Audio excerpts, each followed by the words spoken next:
Folks, we are live. Welcome to Iron Rations. I am Eric Tenkar, your bartender in the OSR. With me is Joe the Lawyer. Hey guys, how you doing tonight? Happy weekend to y'all. Yeah, you know, it's been an interesting couple of weeks. We're not going to delve into that much tonight. I think we all know the elephant in the room. TSR is dead. TSR is alive. TSR is dead. TSR is alive. Someone just keeps casting rays on dead again. You know. I think it's a troll. Somebody actually mentioned to me on a PM. It's like what do you think? You need to use napalm on this, and this is before the latest. They're gone. They're back again. So I don't fucking know. I really, but it's certainly entertaining. Yeah. So the ups and downs. Yeah. If you're listening to this and you want to get a little entertained, I did a quick episode earlier today where I actually called the customer service number for the new TSR, and it went to voicemail. Did say it was TSR, and I didn't go to India at least, right? I mean, these guys. Well, no, apparently not. And this guy, the new Michael, apparently is a legit person. So, as legit as they come, I guess. Yeah. Well, I offered my callback number. Said mine will probably go to voicemail too, but I'm willing to play phone tag. Yeah. But I'd love to ask questions. And listen, I'm going to put this out there. If anybody knows Steve Deinhardt, who's apparently now being thrown under the bus, I'm going to reach out to Steve probably on Twitter. It might be the best way for me to find him. But if anybody out there knows him and wants to get him in contact with me, I would be more than happy to speak with Steve and get his side of the story. Because hey, it needs to be told, and I don't believe that the bus being parked on him is being parked on the right person. So there, I said it. Now we got it out of the way. Now we can go on to bigger and better things. The elephant is now pushed out of the room. The elephant is gone. All right. The elephant is gone. How about, we had a couple of topics we were talking about today. I came up with house rules. When, why, how do you use them? And you came up with a good one too, right? Yes, I talked about this very briefly early in the week. Mm-hmm. But I want to get Joe's feedback on it. Different types of campaigns. Like when you run a game, when you're running an RPG campaign, there's different ways to run it. There's different styles, maybe, I guess. But you can run if you are somebody who's played Pathfinder, they call it adventure path, but you know, it's linked adventures that one leads to the other. I think. Yeah. Yeah. Listen, I think of it, and I think of Dragonlance back in day, where this stuff has to happen, and if it didn't happen, it still happened because you need to get from one point to the other. If you look at the second adventure, I think they talked about this person cannot be killed. There's several of these people, like that Viewmaster Toad, whatever the hell his name was, the Hobgoblin. Right. It's like, he can't be killed because we got plans for him later. So whatever happens to him, even if he like cut his fucking head off, he ain't really dead. Find a way to say he's not dead. Right. Like, what? Yeah, you know, we burned the body. Well, you know what? Really, it was an imposter. Yeah, it was really a doppelganger. Perhaps. I mean, I had like the first, I think, 2 or 3 of the Dragonlance modules, and then I stopped. I mean, I enjoy the books. Don't get me wrong, I enjoy the books, but I was just like, this is, you know, you're not playing the game when the outcome is already predetermined, right? That's part of the problem. So I was thinking, but that you can do that, and I think we're probably skilled enough to make it less railroady, but still, I did that long time ago with Dragonlance, which is maybe one of the topics to hit on with the campaign development. I mean, it's maybe a different kind of category, but it's sort of set the model for what I do now. I'll buy stuff and I'll steal pieces from it and I'll make it my own, right?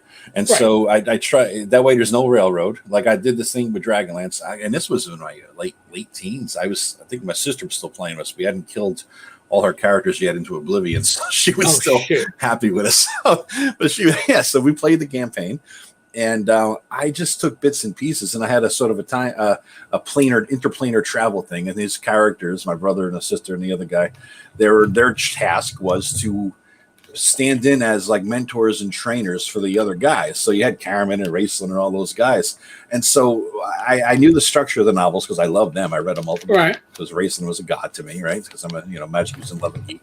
And so I took all the characters, and their role was to be the mentor. Because back then we still believed in training and time for training and all that stuff. Oh my God, yeah, I remember that shit. Yep. So that's what I did. And I used the stories from both Chronicles and Legends. So that other mage, Fist of Dantalus and all that stuff, and I just brought it all in together. And I guess that's kind of the primary way I do adventures now. I mean, I tend to look for the long haul. That was a sort of a self-contained campaign, obviously, because it's Dragonlance and yada yada. But I steal what I can from all the stuff. It's like taking pieces from 10 different jigsaw puzzles and making my own picture out of it, I guess is the best way to describe it, right? And I'll develop a world, either my own or like Forgotten Realms or whatever, and I'll make it my own.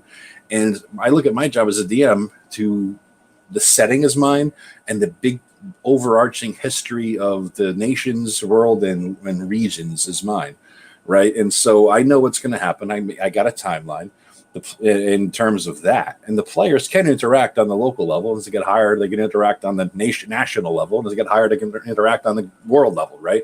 So that's the thing, and so my timeline is not set in stone. It's pretty much this is what's going to happen if they don't do a thing, right? And so they'll interact and play in the sandbox, and I guess I call it a sandbox made of jigsaw puzzle pieces from multiple puzzles, and that's so that's it.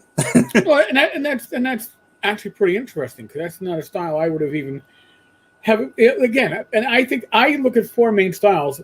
The adventure path is one of them, but you're taking an adventure path and you're breaking it down into pieces. Yeah. That you can then shuffle around. That's interesting. Now, I think the opposite of the adventure path is the episodic. And when I think of episodic, it reminds me, I guess, of, for our generation, it would be like Magnum PI. Every episode, or maybe there was a pair of episodes that one led to the other, but you could watch them in any order. The one did not necessarily lead to the other, or some like events the made. They were self-contained. So when I look back at how I ran things, probably when I was younger, most of it was episodic. We didn't really. There was a campaign world, but you didn't have this overarching bullshit going on. Not my language on that. But it was, each adventure stood on its own. Each adventure, and maybe there was a link here or there. But players just what are we playing this week? Oh, well, there's a new adventure from Dungeon Magazine. And that's what you ran. And the players were there for each adventure. They weren't worried about overarching goals. Now, the advantage to that is that if there are adventures for like DCC RPG, which I've converted on the fly in the past to Swords of Wizardry, they work really well as episodic adventures, because they don't link well to each other at fucking all. They're all over the top bizarre, and they're fun. But they don't work well like that. Now, another style would be something like the sandbox hex crawl, and some people use it interchangeably.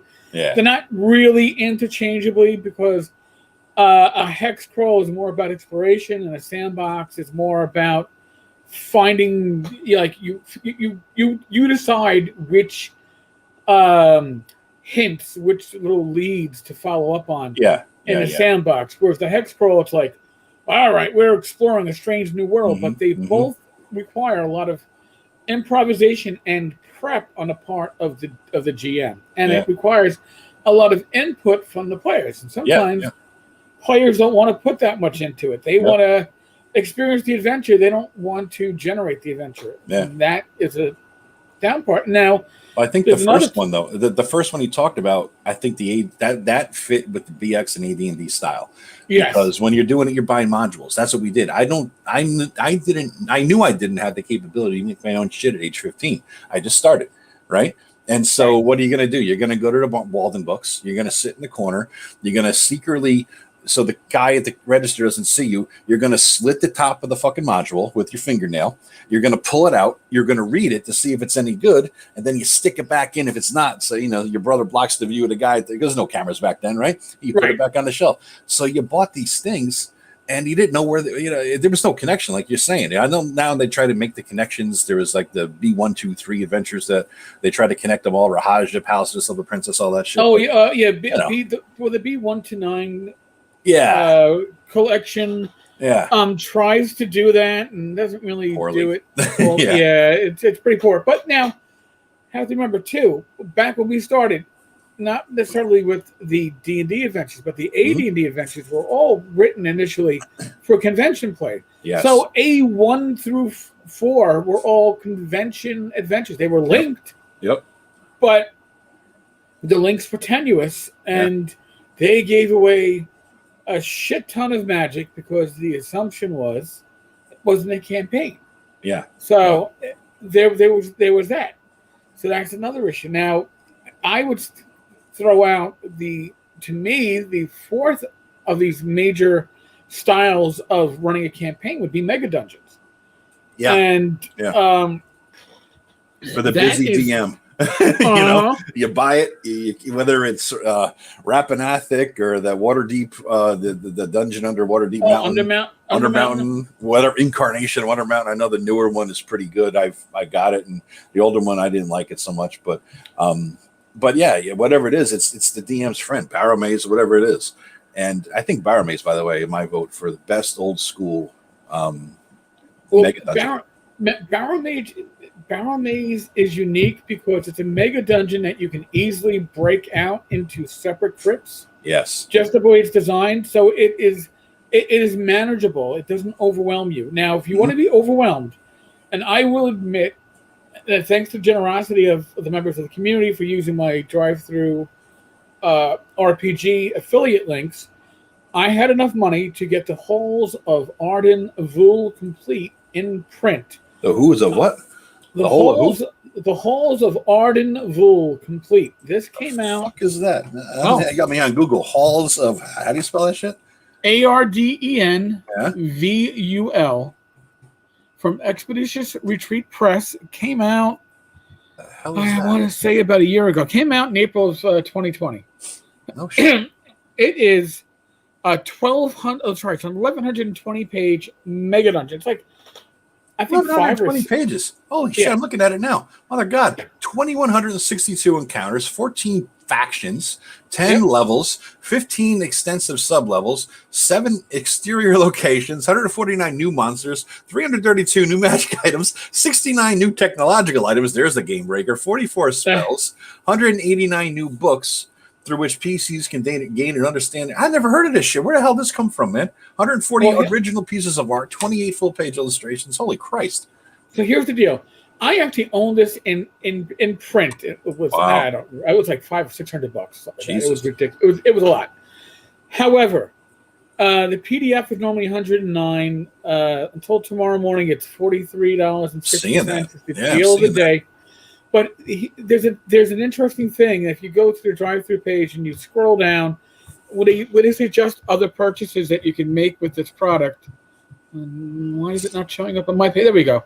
I'm looking at it now. You can look at the VTT. Actually, maybe it wasn't as much as I thought. Maybe I'm seeing the bundle for $275. I guess that's the print version. Okay. It was expensive. Yeah. Well, it was $384. It's over $100 off right now if you want to do that. Yeah, but the VTT maps are free, so you can actually look at the maps and see if this is because they pay what you want. You can look at the maps and see the quality of it. I mean, for a mega dungeon, honest to God, a lot of times that's what you want to know about, right? Yeah, exactly. Does do the maps make any sense? Are they stupid? Did anybody with a brain design the goddamn architecture? Because that drives me insane.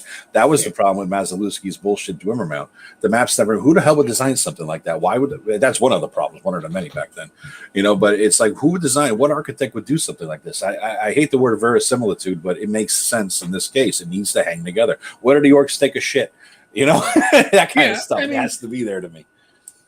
I mean, a mega dungeon is it's strange in a lot of ways because it's a dungeon that also becomes the environment.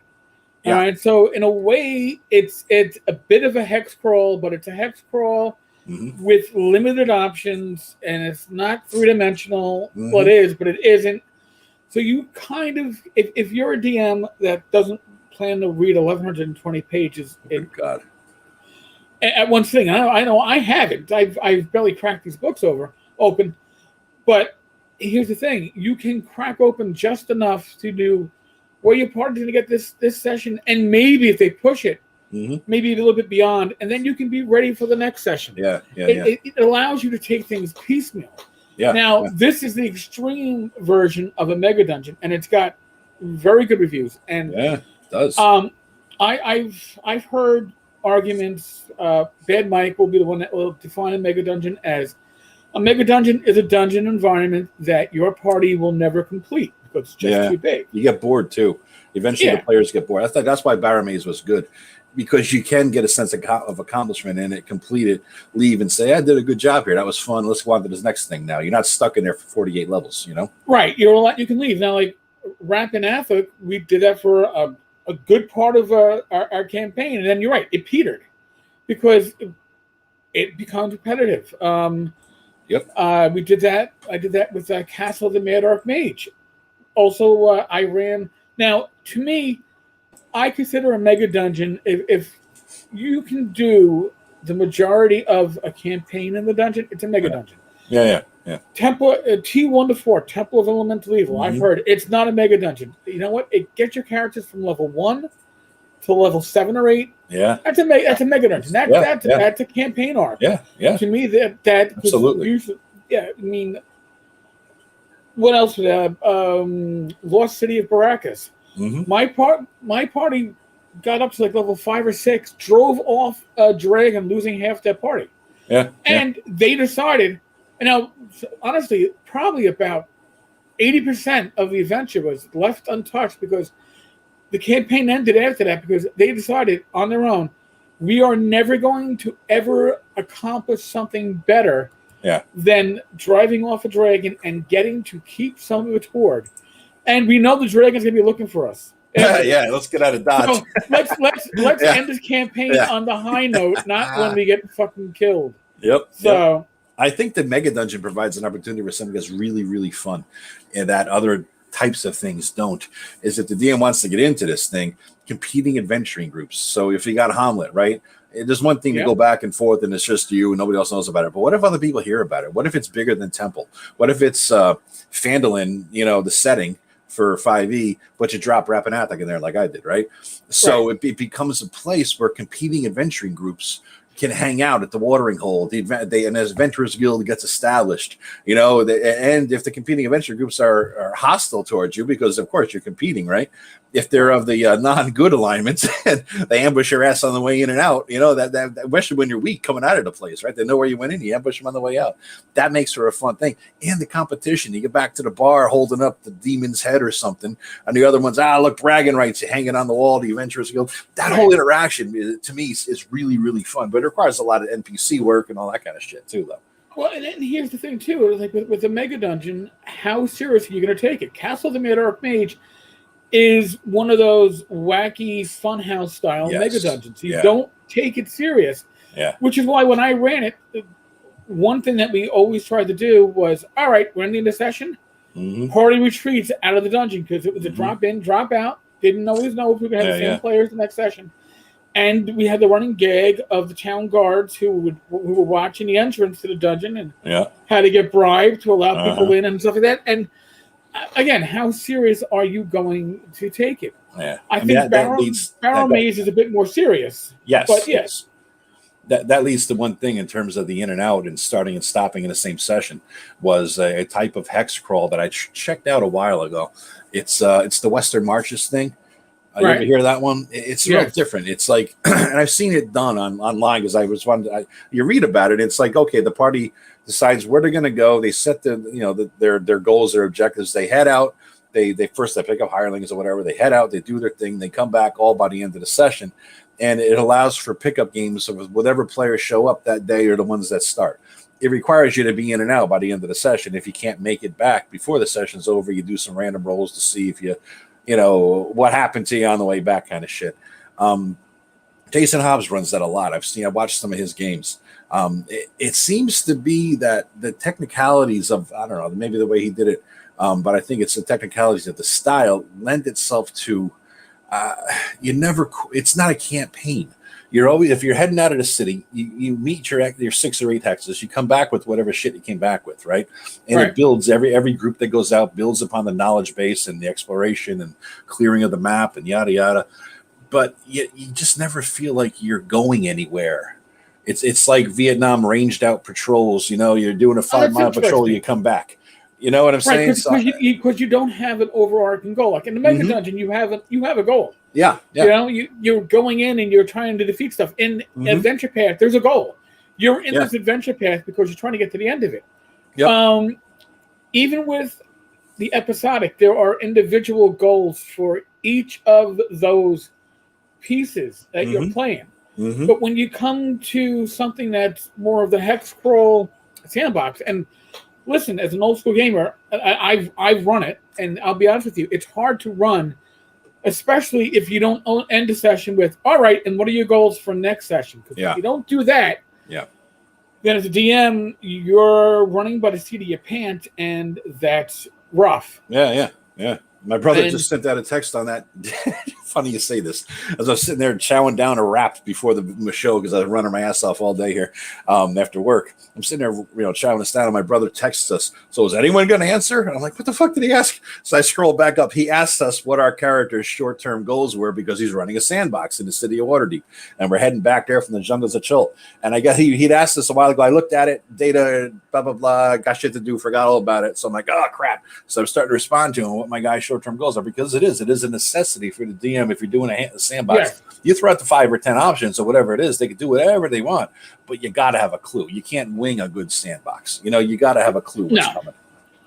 And that's it. And for a good sandbox, you have to be prepped. Now, you can design your own. If you're going to do a sandbox, I would say Rob Connolly's Black Marsh is an excellent option. If you want to get something that is basically free in PDF and inexpensive in print, it's high quality, perfect for a hex crawl type of sandbox. I mean, literally amazing work. You ran that for us a long time ago, man, and I didn't realize it was Rob's, I guess, and then I was buying up a lot of Rob's stuff. I'm playing one of his games now, and I'm buying up a lot of his stuff, this and that, and I see Black Marsh, that's you. It was like one of those moments. I was like, holy shit, this is where I saw this before. This is excellent, blah blah blah. So I ran that because when I came back to running games after Greg Christopher, by the way. For those watching at home, Greg Christopher will be the special guest for Ben, Mike, and I. Nice. This Wednesday. Nice.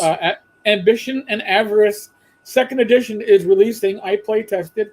So it's going to be an interesting conversation to talk about his new project. That's cool. But we burned Greg out on D&D Next, the play test for 5e. Yeah. And we had a good group. And we didn't want to lose the group, but he needed somebody else to run a game. And I said, fuck it. I'll step up and I'll run. And I was like, we'll do AD&D 1E / Osric. And that's when I joined you guys. That's when I joined that group. And we did Black Marsh. Yeah. And I'm going to tell you right now, I for a guy who hadn't run a game since 97, so I was away for probably about 15 years. Yeah. I didn't do horrible, but I didn't do great. It was fun, man. You had a good time. It was fun. We had a great group. Don't get me wrong. Yeah, but there are things that I am disappointed in the way I ran it, because I've learned things since, and I've learned from playing with people like Tim Schwartz runs a great type of sandbox. It's not a hex crawl. I've learned more from him than anybody else I played with. I really have.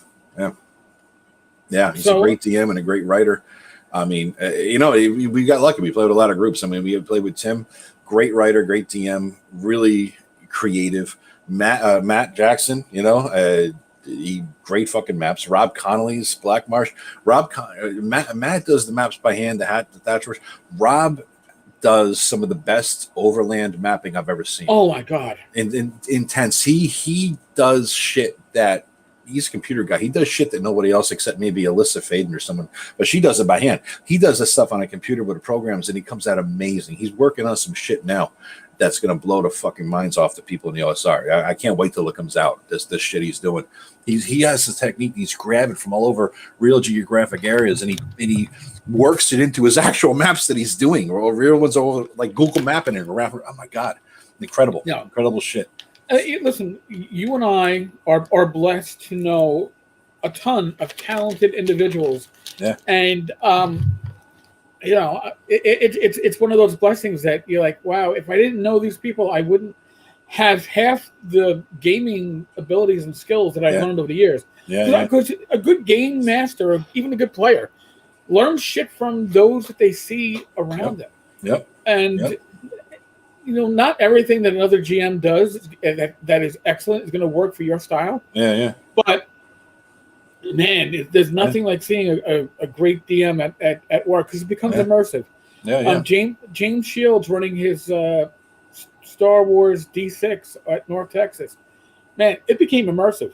Wow. Real quickly. Awesome. And that's the dice became secondary. And that's another reason why I thought of a project that myself and Ty Beard have been tossing back and forth about using the Open D6 system, because it allows the dice to kind of fall to the background. Yes, they resolve everything, but they also aren't in your face. Sometimes with OSR games that are built off of the D&D chassis, the dice get in your face. And you know, sometimes you don't want them in your face. So D6 is just kind of, they have a way of falling behind and just kind of like, everybody knows D6s. Your mind doesn't have to work when you use D6s. That's what I like about the OSR for the most part. I mean, your mind doesn't have to work as hard as with 5e or Pathfinder. I mean, you're getting old. A lot of brain cells left in you. You know, it's a compensation that you got to do. By the way, Richard Brooks says Greyhawk Ruins, World of Greyhawk 1 is a great dungeon. I believe, if I recall right, that was for 2nd edition, and I have it somewhere in my collection, because I own all the Greyhawk stuff, because I loved all the Greyhawk stuff, even when they had to fucking burn the shit down, and even when they had to publish stuff in Dragon Magazine because they closed off the setting. Greyhawk was always my first love, but there's a reason why Greyhawk was my first love. As much as I enjoyed the Forgotten Realms, the Forgotten Realms had a lot of little Easter eggs and a lot of little adventure seeds placed everywhere. If your players read the fucking fiction and if your players read the products, you couldn't run shit. Exactly. Because they always thought, well, that's not how Cormier looks. Cormier is supposed to have guards wearing red helmets. And I was like, holy fuck, enough. Man. Dude, that leads a tiny bit of touching on the house rules a little bit, because I'm setting my shit in the Forgotten Realms, right? But here, I'm going to pull it up real quick, because what I have is, all right, here it is. It's in the first fucking paragraph. We're playing in the Forgotten Realms. I hand these people as soon as we start. Very first paragraph from my house rules. We're playing Forgotten Realms. Throw out everything you think you know about it from the books, playing it out the campaigns, computer games, novels, etc. Basically, make believe I made up my own homebrew world from scratch with a map and place names that are remarkably similar to Forgotten Realms. Most times I'm going to keep it as it is. Lots of times I won't. You never know until you ask. Separate your player knowledge from your character knowledge. Then I go into your characters and nobody from nowhere outside of his little village, blah, blah, blah. So, and they also get into, there are no Harpers. Kelvin, Drizzt, Elminster, Illustrial, and her sisters never existed. The Zemper, the Zentarum are a mercenary company. There's some shady rumors. Nothing that ever happened in any novels ever happened to my game world, unless I said it did, which you won't know until you ask, or I tell you ahead of time. So that's how I started the whole thing with the Forgotten Realms. And that's part of it. You know, that really, by the way, can Dragonlance be considered an episodic mega dungeon? Dragonlance is an early adventure path. Yeah, it's the first adventure path. Certain things had to happen. When the end of the adventure tells you, you can't have so-and-so killed, or Gold Moon must accomplish this. Yeah. I still remember that one of them. Gold Moon had to do something. I wrote, and I was like, that's when I was like, that's it. I fucking can't deal with this shit. I'm not running any more of this. And my players weren't enjoying it, but we all enjoyed the fiction. Yeah. How you tell a story and how a story develops are two different things. Mm-hmm. People, like, oh, are RPGs storytelling games? No. However, can an RPG develop a story? Yes. Certainly. Yeah. Certainly. But it develops, it evolves, it emerges. But if you have a story that must be told by the gameplay, you're not role playing. Yeah. At least not role playing how we expect. I'm speaking for myself, and I'm sure Joe agrees. You're taking away the player's ability to make decisions, make decisions, to have impact on it. If no matter what they do, B will still lead to C, even though they destroyed B. C still has to happen. Then what agency did it have? None. Yeah, I literally have I tell you, when I do the timeline thing, I'm serious. I'm around year 5 or 6 of the adventure in terms of player time, and maybe 2 or 3 years into real our time. In terms of the character time, we're up to 6 years, and I got the next 5 years broadly outlined, right, of the worlds, of the big picture stuff, and some regional stuff, right? So the history of the world is outlined broadly and regionally, and for the next upcoming year, it's even more detailed, outlined, right? So I fill in the blanks on the outlines, but I look at it. Raymond Feist, who wrote all the Magician's books, I was on a listserv with him back in the late 90s. He was really popular back then and more popular now. And he was very online, very much so. So he always talked about how he wasn't a fiction writer. He was a writer of historical fiction, right? He wasn't a fantasy writer. And so I thought he was full of shit and trying to be pretentious, but I fucking now look at it and he's right. I mean, and that's kind of the way I run my games, in a sense that I write the history and the fiction comes out of the characters. Like, I'm writing a history of the world, the broad outlines, and the fiction part comes from the characters' interaction. That's the story that develops with my world and my setting and what the hell's going on. And they can change the history. I'm not so stuck in my ways that I'm going to have my outline happen no matter what the fuck you do. That doesn't make any sense, because they never feel like they've done anything that way. Right. You know? If you're not having an impact on the game world, or at least the area of your game world, then really you're not accomplishing anything. Yeah. And I understand that. Listen, my old gaming group, they used to get annoyed at me because they wanted to go into a new town and have the barmaids all like, oh, look, and all that. I was always like, they don't know who the fuck you are from a hole in the wall. We're in a new area. Yeah. And they're like, but we're famous. I'm like, you're famous where you were. You're not famous where you are. Yep. Once you impact here, then that might be different. Yep. But so Frederick is saying Haven is an amazing city sandbox. Never heard of it. I'm assuming we're talking. That the only thing I could think of is the Lewis Porter game about the Sim City. I don't know much about it, but let's see. And Scuddish from Better Games makes the most interesting domain sandbox. So these are things that folks, if you're listening at home, look it up, man, because because we'll look it up after the. Definitely. I've never heard of a couple of these things.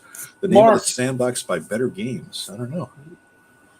I would take notes, but my pencil broke earlier when I was trying to write down a fucking phone number. So I although I do have a pen with my my fidget spinner on it. Nice. I'm so happy. Nice. I wish I was still working. I would take this to work and annoy everybody. Have this sticking out of my uniform pocket. That would be awesome. Hey, Mark, waving him back at you, buddy. Hey, here's one thing that I may have talked about before. A pirate game. It's because Mark Hunt is saying Better Games Crimson Cutlass is the single best pirate RPG I ever played, where you venture as a gentleman pirate in the era of exploration and reformation. I don't know about a pirate game in terms of mechanics, but the best pirate supplement I've ever had, used, or seen was written for 3rd edition. It was written by Green Ronin. It was the Freeport. Fan-fucking-tastic. Now, their adventures, whatever. The Freeport adventures, I didn't really care that much, except for the fact that they flushed out some parts of Freeport. But the setting alone, and the way they did it, they put out the setting book, right? And then they had like the D20 supplement for it, the Pathfinder supplement for it, which had the stat blocks for everybody in the book. And so the book was system neutral. You could do whatever you wanted with it, but then if you wanted stat blocks for D20 or Pathfinder, whatever, you had that, right? So it was really an ingenious way to. Do we lose Joe there for a second? We might have. So Haven apparently was part of the Thieves Guild series back in the day. Now I vaguely remember it. And Course.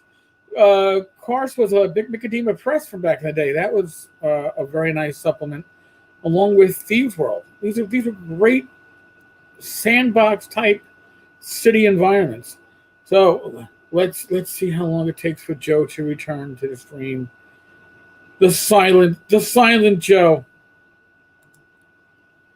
Carl bought on eBay selling new old stock for Thieves Guild. See, now Thieves Guild, I remember buying some of the Thieves Guild stuff back in the day at the Complete Strategist and thinking that I could just find a way to plug it into one of my campaigns. It never stopped. Joe totally bounced. We'll get him back when he we have the official response from Joe via text. Fuck. Be right there. So, I guess the internet's not being nice to Joe, so you get my bad hair. God, I need a haircut. There we go. There's the Joe. I'm not Italian, but I talk with my hands. And so I'm waving my hands, and I smacked the fucking power button on my goddamn desktop, and I knocked it off. I'm like, what happened? Where am I? I'm like, Joe went silent. Let's see how long this lasts. Sorry about that, guys. But anyway, Freeport, awesome thing. And I tell you what, they're good people, too, because I got a book that was a little bit defective, and I called up, I think Nikki Lindros was their name, married to Promise. Wasn't that her name? And she cooked me up with a free copy, a free replacement. I took her picture, sent it over to her. So that was kind of cool of them, so good system. Well, anyway, sorry. And I think that they've converted Freeport to other systems over the years. I want to say there's even a Castles and Crusades, but I'm not. Don't quote me on it because it's been years since I looked at it. For a while, Freeport was like you're gonna run you need a city, and for anything third edition, old school. All right, maybe even one of the non quote OSR or D&D OGL engines. Yeah, they would have stuff out for it. I don't think they've done anything with it for a while. But I don't think so either. It's easily converted to 5e. Jesus Christ, it's a simple thing. It gets your hard book back in publication, and it gets the 5e stats for it. I mean, it's how hard can it be? I guess they're making money on other things, though. So whatever. Good for them if they are. Right. Yeah. I know. Oh, yeah. Haven. If you're talking about the same Haven that goes along with the Thieves World shit, I just got into that. That's Tim turned me on to that over COVID. Tim Shorts, and he loved it. And I remember the books from as a teenager. Never read them. Another guy got me into D&D. Loved the hell out of them. And so with not going to bars, I bought the Thieves World books, and I eventually bought the setting, and it really is pretty cool. It's an old school feel, and if you read the books, it's there's a lot to go with there. Mm-hmm. Richard, I'm going to tell you right now, I can never pronounce it. S4, Lost Caverns of Sojakanth. I always used to go, Lost Caverns of Tea. Yeah. Yes, it was a nice dungeon. I think with my classic group, it would have lasted 2 sessions because we used to play 6-hour sessions. So. Yeah. Now it would probably last 4 weekly sessions because with my game it's 3 hours. It's all right, we all got to go to sleep. Everybody games late at night, right? Yep. Everybody's gaming in the evening. Yeah. And if you're on the East Coast, your games are generally starting at 9:30. Yeah. Because people on the West Coast have to get home from work. Mm-hmm. Mm-hmm. Yep. Funny thing, even 10 years ago, dude, we were playing when you were running a game on Saturday nights or whatever, it was, we played till midnight, 1 in the morning. Now, to play till midnight, 1 in the morning, we're all passing out, yawning. It's beyond us at this point. 10 years in age makes a difference. It does. The energy you had at your young 40s is not the same that you have in your young middle 50s. You're hell no. It is and neither does the beer consumption. I went out for a few on Wednesday night with my brother, and we've been a few more. And the time I get home, I'm like, oh man, it'll be a rough morning. It was demolished me yesterday. I was demolished. I went to bed last night at 8:30. It was just to recover from the goddamn thing. What the hell happened to me? But it's true. I mean, 10 years ago, I would, even when I had to be at work at 6 o'clock in the morning, I wouldn't be going to sleep till midnight. Yeah. Now, because of rage, I wake up at 8 a.m. and I'm going to sleep at midnight. It's like, I mean, we used to game on Saturday nights. I would not go to sleep usually before 2 a.m. Even if we weren't gaming, I'd be up working on the blog or working on a project or surfing the web or whatever. And now it's just like, I don't think remember one night we invited Raji to the game after we were done because we finished at like 1, 2, and we invited him into our game hangout just to shit and bullshit, and him and Greg Christopher patched things up, I think, at that point, or whatever the hell dispute they had, and we talked from like 2:30 in the morning till 4:30 in the morning. You at East Coast time, our time, not even his time. So it's like, Jesus Christ, that's what we. And then we get up next day, do whatever we got to do. Now, fuck. Go to bed at 5 a.m. You were still up by like 9:30.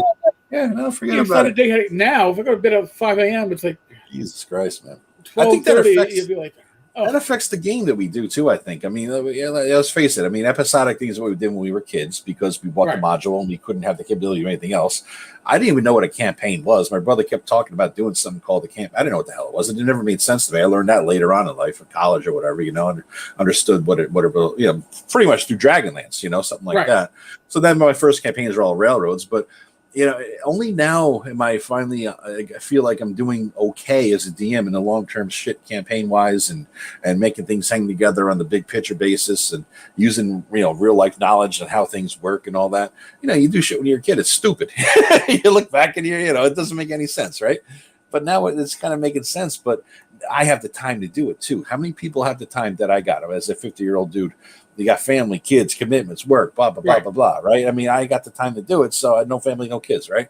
But it tends to, I think your campaign that you do comes down to, number one, your capabilities, experiences at the end, what you're comfortable with, and number two, how much fucking time you got at the end of the day to get something together, Yeah, I mean, and that is part of it. That's why things like the adventure paths for Pathfinder, a well-written adventure path in the hands of a good DM, the players aren't going to feel like they're railroaded, even if they are, because you keep it moving. Yes.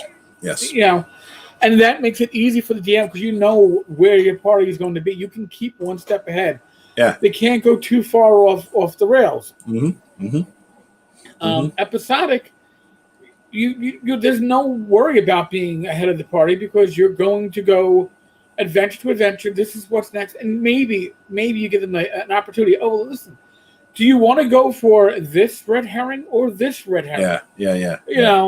And I mean, you give them a choice, but how much of a choice is it, really? Yeah. I think that Tim right now is doing a master class in in a city adventure, which is maybe another subcategory of any of those kinds of adventures. What really, you know what I mean? Because you do Mega Dungeon City, you do episodic in a city, you could do Hex Crawl in a city, really in a weird way if you want to. But what we're playing now, and he gives Rob Connolly all the credit because Rob did Majestic Wilderness or the City of Invincible Overlord, tons of city adventures there for his guys over the last 30-some years, 40 years, whatever.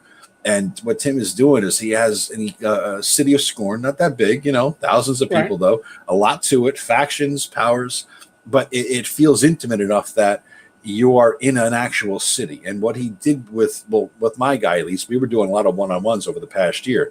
Once in a while, once a month, maybe twice a month, if we were lucky, we get a one-on-one session. And I really developed the shit out of this guy. After a year, he got to level 2. After maybe 15, 20 sessions, gives you an idea, of the development that went into it.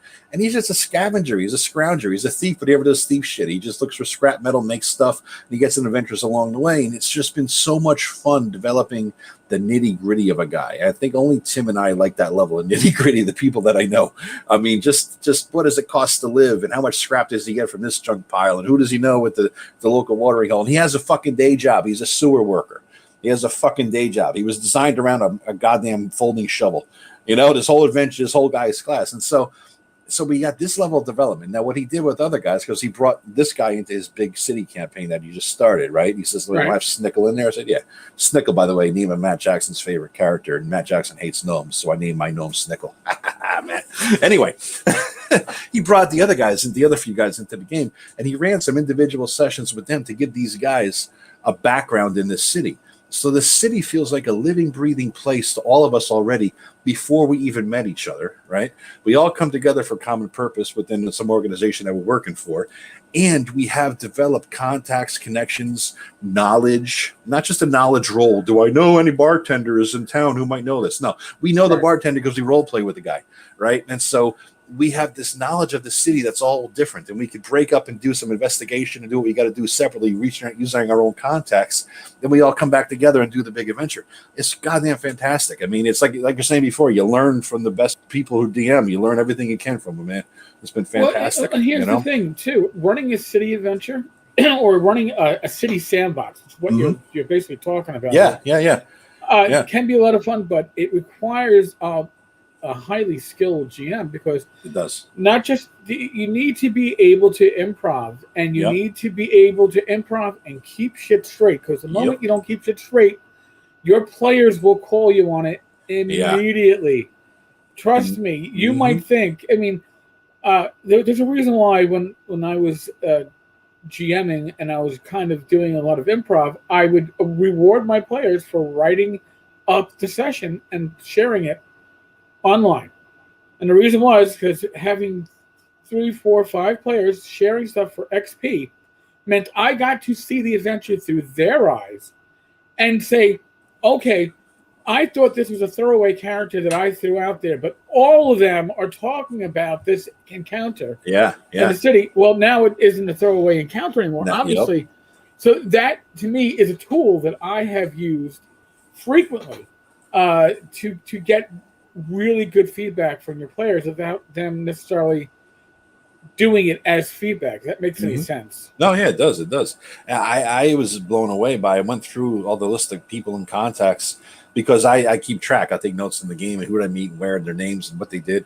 And just me keeping track of that, just got to be 50, 60 people that I've dealt with in some way or another over the past year. That poor fucking Tim. So I got to keep all that straight in his head all the time. I could look back at my notes and say, there was this fucking guy I got to go see, blah, blah, blah. And I say, Tim, I'm going to go see Pete the Smith. He's like, and Tim's got to know who the hell this is, his personality, his background, our past interaction, any interaction he may have had with the bad guys or his characters or anything else in the world, or any of the other guys in our group. And that has to be all in his head all at the same time. That's the hardest part of a really good city campaign, is the knowledge. You got to know that place, backwards and forwards, And when your players start to know the place better than you, it's time to get them out of the city. I'm sorry. I'm sorry. And, there are cities that you can run that your players are never going to learn. Waterdeep is so fucking huge that your players will never learn it. But something like Lankmar, which I remember running back in the day, was small enough that your players could start to learn the city probably better than you, and that's the time to get them out there and venturing. Because you, as a GM or a DM, as a good general rule, if you don't know the immediate setting better than your players, you got to move to setting. You got to keep them off guard a little bit. It's just the best way to run it, I think.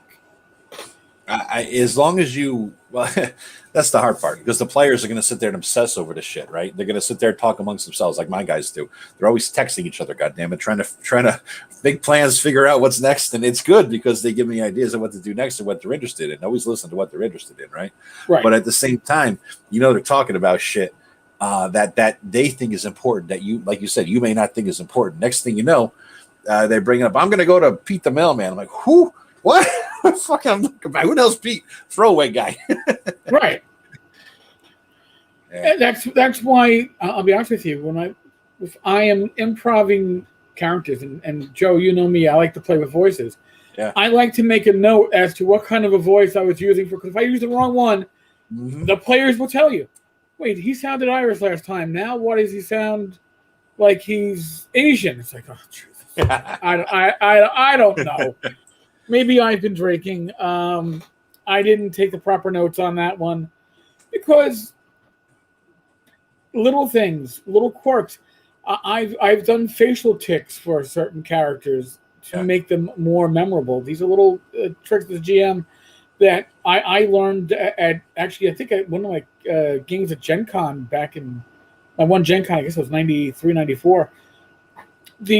we had this one game master. The first time I actually played with under a female GM, and she was very big on describing senses, what you smelled, what you heard. And at first I was like, oh my God, this is fucking annoying. And then I realized, wait a second. If I allow myself to actually experience what she is explaining, the depth was there. And then I was like, well, she's doing a facial tick that she didn't have herself as an NPC to make it more immersive. And these are little tricks that you can pick up. And I was very impressed by that. So I like, even if you have a big city, you don't have to be adventuring in the whole city. Like Tim has Scorn. I don't know how many, with 4,000 or 5,000 people, maybe. I'm but we know little quadrants. We know little sections of town. Like my guy lives in the tenements in the poor section. He knows the bar. He knows some of the sewers. He knows where to go to the marketplace, but he doesn't go any other places in town because that's his area, right? And it reminds me, I've been Googling some because I remember a quote from, Charles Bukowski. You ever hear that guy? No. He's the poet laureate of the lowlifes. He's nice. He's a hell of a dude. I'll give you some books on him, man. I mean, next time we meet together, we're gonna have our big meeting coming up. We won't talk about yet, but yeah, he was drunk. He was a hardcore alcoholic, and everything he wrote about in his poetry was horse races, boxing, shithole bars, tenement houses, hookers, you name it. That was his environment. There was a couple of movies made about him. Basically, he wrote a book, anyway, his quote that stuck with me all the time about Los Angeles. I'm looking at Wikipedia for this because I finally found it. In a 1974 interview, Bukowski said, "You live in a town all your life, and you get to know every bitch on the street corner, and half of them you already messed around with. You got the layout of the whole land. You have a picture of where you are. Since I was raised in LA, I've always had the geographical and spiritual feeling of being here. I've had to learn this city. I can't see any other place than LA." That's his thing. That's what I want to create in a city adventure. Every gutter. You know that this one clogs when it rains.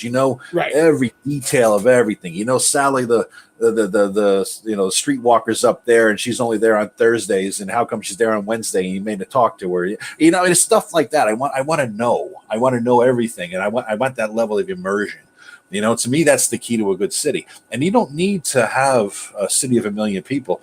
Even within a city of 5,000 people, all you need is 10 blocks, for that level. It's like, you walk the beat in Hunts Point, for fuck's sake, you know what I mean? So you know the fucking area of that place. I knew the pros. I mean, that's like, you knew the pros. You knew some of the low level, drug dealers, and you develop your informants, and and we did, and some of them, you didn't necessarily know by their direct name. You knew them by the name that you did, like the training hoe, one that, the older woman who took in all the girls that came in and gave them the basic life lessons of, this is going to be your life choice. This is what you got to do. This is what you got to watch out for. Yep. Actually, she was. There's an article written about her. Wow, that's cool, man. Yeah, if any of you get bored, go to Saturday Night Special, night spelled as we would spell it, KNIGHT, .blogspot.com, which is where I did a lot of my... That's right. You used to do your police writing back then. I forgot about that, dude. Yeah. Yeah, and I do link some articles too, and the training hall was one of the ones that came up. She put her daughter through college, working the streets. Wow. So, I mean, God bless.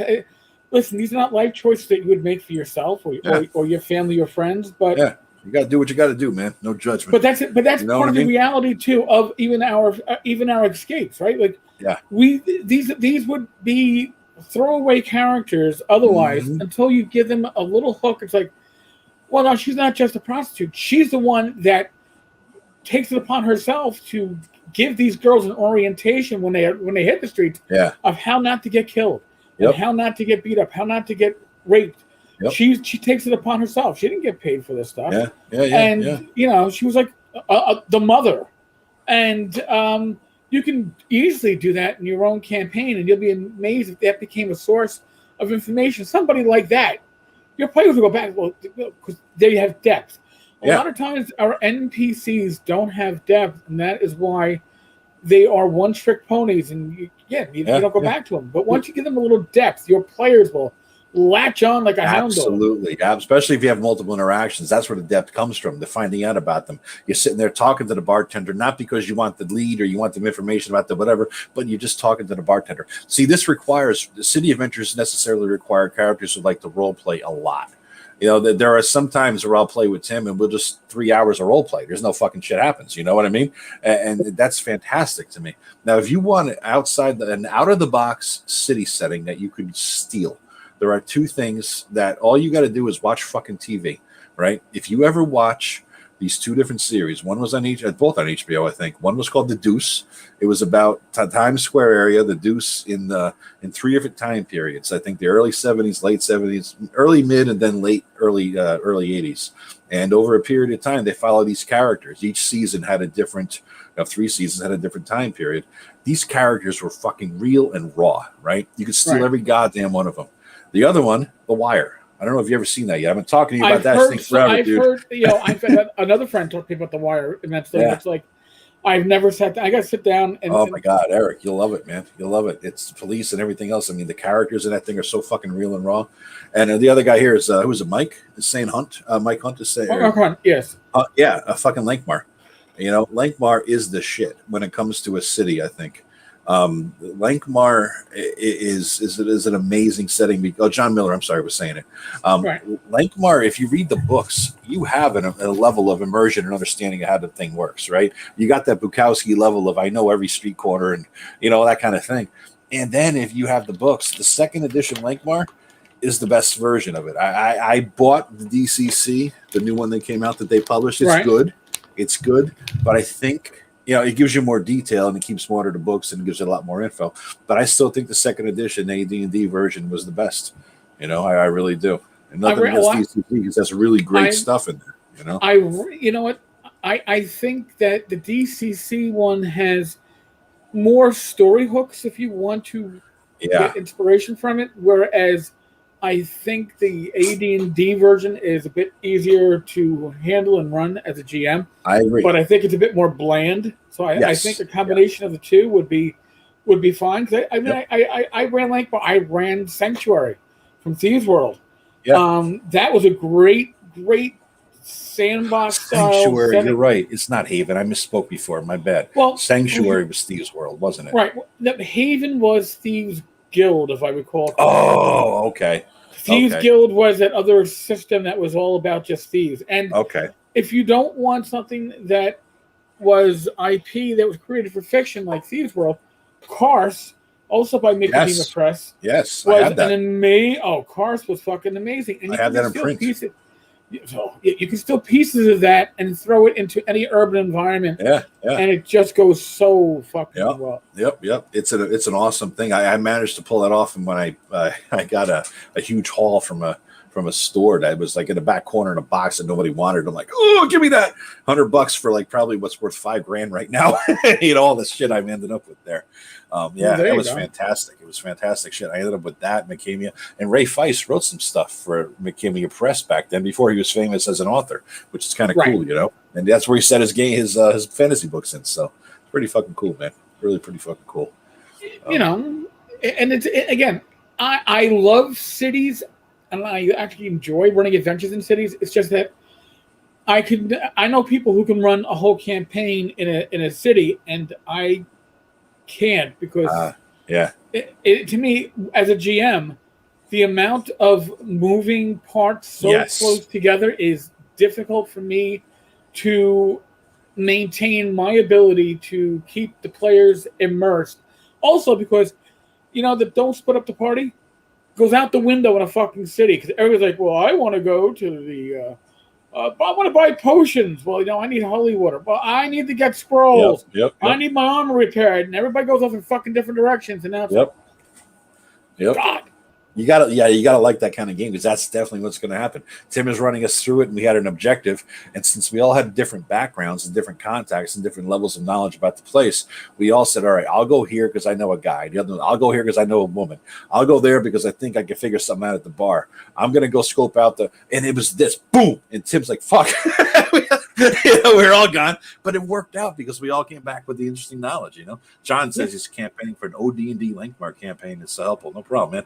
I tell you what, DCC's Lankmar adventures were extremely helpful. I think there's about 10 or 12 out right now, as of right now, and they flesh out more little sections of the city and give you ideas and plot hooks. So you should pick those. I'm going to make another suggestion. I actually, and this is probably about 2 or 3 years ago, and I read through it in like a fucking single sitting. There was a Lankmar graphic novel. You can grab it on Amazon. I believe, I want to say Roy Thomas wrote it. Roy Thomas would do all the Conan stuff, too, for comic books. But it was extremely well done, nice adaptations of the original stories, which I haven't read in years. But it really captured the characters. It captured the whole city. Yeah. So and sometimes the visualization helps. And yes. I would highly recommend it. I think it'd be a good fun read to refresh your Lankmar knowledge without you having to go. And all the Lankmar books read quickly. They are short. And I started reading that stuff in junior high school. Yeah. I'd never heard of fiction. Comic books, essentially what you're saying, right? I mean, I'd never heard of a Lankmar comic book. That's pretty cool. Oh yeah, no, I want to say probably Dark Horse put it out first. Right. Oh, here's the question. Then, if we're talking cities, just free flowing here, the ultimate: do you hate it? Do you love it? Because I don't think there's anybody in the middle on this. Planescape, the city of Sigil, or whatever the hell it was called. What'd you think of it? I don't know. Here we go. Yeah, it's different, right? I mean, different.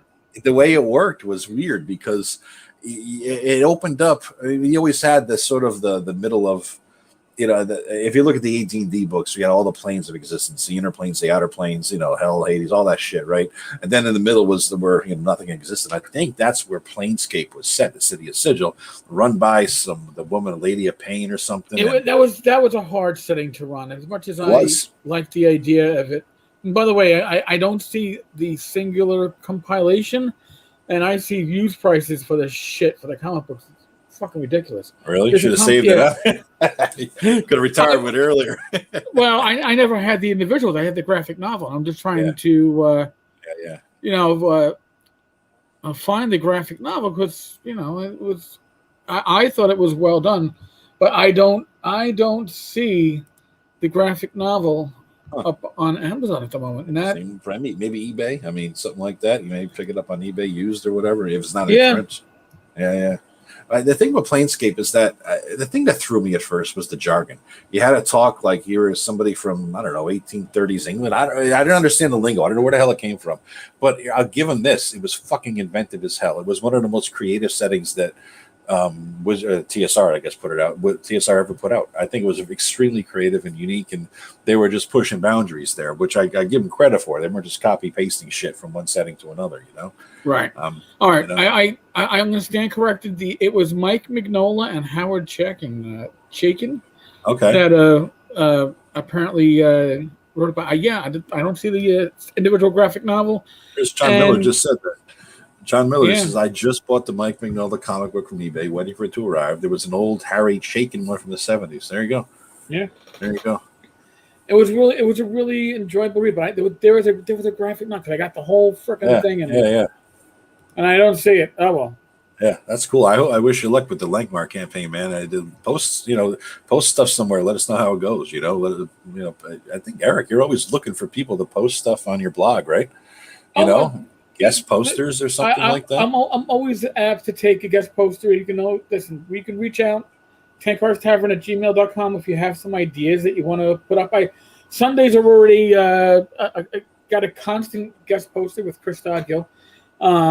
He's taking the reins on that. Yeah. I like to give additional voices a voice out there. Now, John Miller has a question about 1600s underworld slang. Was that what it was? I mean, they talk about Berg and this and that. Okay, but it was strange language. There was a Dragon magazine, I think issue, I want to say late numbered like 68, 69, in the 60s, that had Thieves' Cant. And it was made so you could cut the damn Thieves' Cant. You pull the pages out, and then you fold them, and then you cut them, and you staple them, and you get this book of Thieves' Cant. All right. And it was lot of it was built upon. But you know what? Every occupation, whether which deals with crime, whether it is on the law enforcement side or the criminal side, picks up its own vernacular. My job in the NYPD, you quickly learned about skells and weebles and everything else. So, by the way, the weebles were the heroin addicts because they never fell down as much as they wanted. Skells were any druggie that was obviously using drugs over sustenance, such like food. Yeah, they were like skeletons. Skeletons, yeah. That's funny, man. That's the funny. vernacular. The criminal people, they'll have their own vernacular, and it'll change based upon the gang. Yeah, it's true. Thieves' Cant is a weird misnomer in D&D. It's like all thieves everywhere share the same language. Well, that doesn't make any sense. Within a city block, within an area of town, associated guilds maybe share the same things. But you want to keep your shit to yourself because you want to be able to talk about stuff in your own code that other people don't understand. Right. Why would everybody in the whole world share the same goddamn Thieves' Cant? It doesn't make any sense, Right. Now, just to point something out, like 10 codes are something that's used almost universally in law enforcement, at least in the United States. Yeah. But every department has their own 10 codes. What is a 1013 in NYPD, which is an officer getting their ass kicked and need immediate assistance, could be a commercial burg out in LA. I don't know what their 10 code is. So what happened is after 9/11, when pretty much every law enforcement agency in the northern half of the country, the Northeast, arrived in New York City, they realized that they couldn't speak the same language. Nobody was, and why do we use 10 codes? Because everybody has scanners, and you don't want people necessarily listening in and understanding what you are talking about right away. Yep. So you don't go central. I have a commercial burglary notification. Be advised, I have a 32 in the past. Well, if you don't know what the NYPD is talking about, you don't know. Yeah. Well, if Chicago shows up, which like they did because they checked in with me on the night of September 11th, their emergency service unit equivalent, they don't know our radio code. So what the government did to get operability or something. Yeah. So it was for Hurricane Katrina, where even the NYPD sent people down to Louisiana to help. They put a system in that did away with the radio codes in those circumstances. Basically, you spoke in plain English. So different agencies could work as one. So now So now think about it. If your thief comes from, I don't know, Waterdeep, and now you're in Cormier, and you're trying to find a thieves guild, and you start talking your local cant, they're going to look at you and they're going to say, "All right, you probably are a thief, but you're not one of us." Yes, and that just proves you're not one of us. Therefore, you can't be trusted. Right. You're going to have to get your own membership here. You have to earn your own trust. And learn our words. Only if you're trusted enough to learn our words. Right. Why would we give away to a potential spy, competitor, whatever the hell?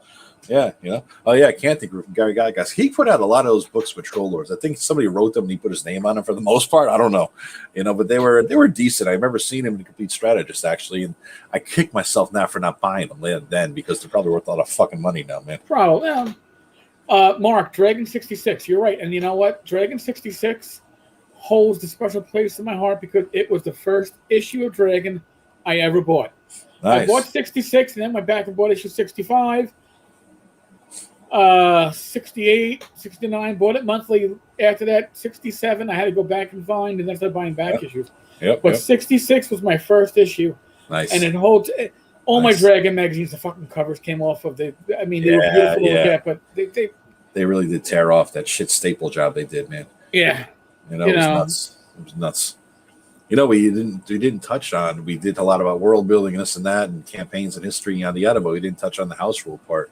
I think that that the first thing that comes for me in terms of house rules is an understanding that this sort of drives behind. This is the driving force behind my house rules for the most part, right? Is the setting is mine, the DM, right? The setting is mine, and there's certain things that are setting related or certain things that are setting restricted that you're just not going to have, right?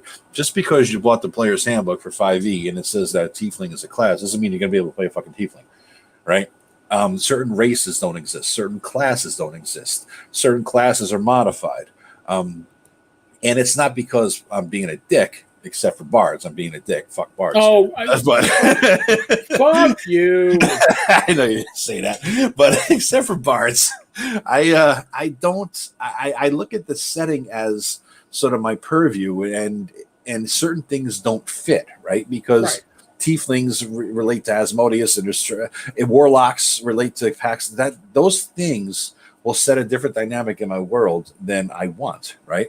And the same thing goes for some like spells. I don't like fast travel. I don't like the characters to have the ability to travel fast. That's one thing I liked about Lord of the Rings. Gandalf's still riding a fucking horse. It's still Shadowfax, no less, but it's still a horse. He's not teleporting here and there, right?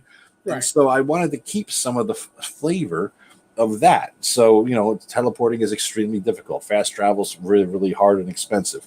And only higher level guys can even make something, and it costs a lot of money and time. And so to that extent, that drives the mentality behind everything, because you have to first figure out what style of game you're running. And for me, it's always a long-term game. Every time I start a campaign, it's going to be, I'm thinking in my head, I'm going to run this for 5 years, right? And the players are going to get from level 0 to fucking level whatever, retired at 25. You know what I mean? And so I always have that in mind. And so if I'm going to run something like that, it definitely has to be in a world that I'm sort of writing a big history of and controlling, in a sense. That's what drives house rules. I'm a big long ramble, but that's the foundation, at least. See, does it make sense? It makes a lot of sense. And here's the thing I'm going to say about house rules. And I've used a lot of house rules in certain games, and I've used minimal house rules in others.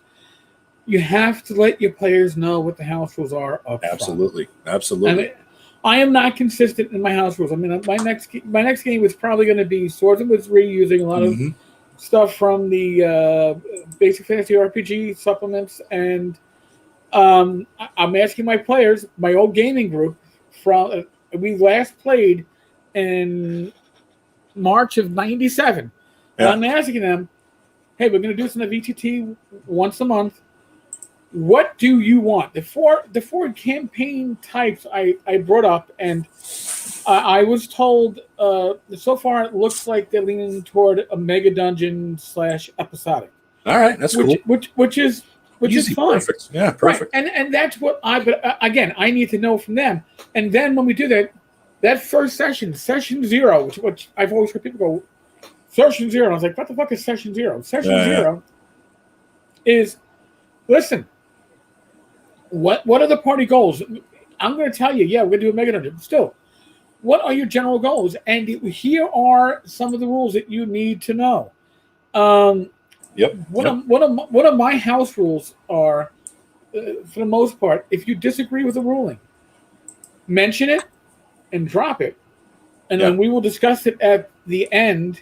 And if you are certainly right, I will retcon shit and fix it. Yeah. But I don't want to break the flow over an interpretation of a rule. And if we're using Swords and Wizardry, that generally it's simple. We're generally going to be on the same page anyway. Yeah. But there's nothing that I find so game breaking as that. Mm-hmm. I also have to I'm not big on critical hit tables. I was when I was younger because that was fun. Yeah. I am a firm believer in that critical hits hurts the fucking players more than it helps them, because their damage carries over from encounter to encounter. And for the adversaries, they die encounter to encounter. So the damage doesn't carry over. So really, it doesn't help the players in the long run. I don't mind that. Fuck the players. If I do allow it, I usually say it's maximum damage. Yeah. It keeps it within that realm. Because remember, you got to use it on both sides. Yeah, I don't like fumbles. I do. I love mocking fumbles. If it happens 1 out of 5 times, it's just too often. Yeah, if I did fumbles, it would have to be, again, as a house rule. All right, you rolled a 1. All right, now save versus polymorph or whatever. And if you make your save, you didn't fumble. If you fail your save, you did. Yeah. Just that 1 in 5 deal is that 1 in 20 deal. 1 in 20, 5%. It's just too fucking often for that to be happening. Well, it's 1 in 5. It's 5% for everybody else. It's 1 in 5 for Tim Shorts when he's a player. I'm about to say Tim. Yeah. So that's absolutely Tim, true. I roll 1s. Yes. That's amazing. Tim, here's the D100. Where'd you roll? 1. Yeah. I know. D1000 1. It's amazing. He always says roll better to me in all his podcasts for a fucking reason, guys. Until you see this shit in action. I asked him, Tim, you rolling a D6 or D4? What are you rolling? You got all these ones, man. He has to play like RuneQuest or Call of Cthulhu. We have to roll low on percentiles. He'll be amazing. Although he'll probably roll high on those. But in any case. But yeah, I mean, whatever I'm minimal using my house rule. Now, Tim, since we're talking about Tim. Yeah. Tim will have very in-depth house rules, but they are flavor house rules. Yes. I played a cleric, and they are setting-related house rules, like for classes. That is awesome. It's fantastic. I like that. That is great.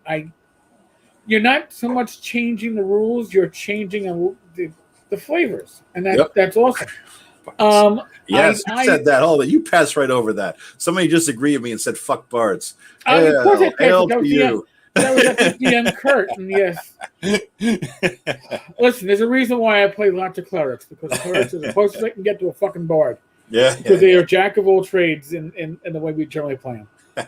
But if you're going to cut out classes, let your players know as you start to get. Oh, well, I wanted to play a bard. Well, fuck bards. There's no bards in this game. Like, fuck, man. What the fuck?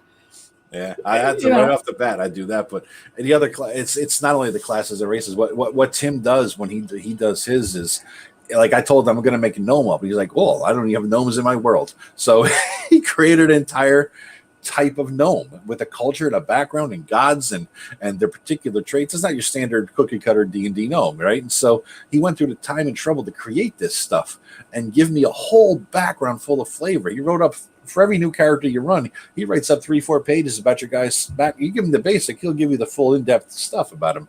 And it's fantastic because you're starting out instantly immersed, right? Right. Your guy may not last that long because it's Tim's world. Well, the flowers kill your ass, but you're immersed instantly in the world. You feel like you're there in the place, And that's, I think, part of the house rule goal is to give the players a sense of flavor. Like when I ran a game a couple of years ago at a game store, and I went in there and I was asked the dude, "Hey, do you run any games here?" And he said, we got a lot of players. Somebody else at DM. I'm like, "Oh, fuck, I'll do it."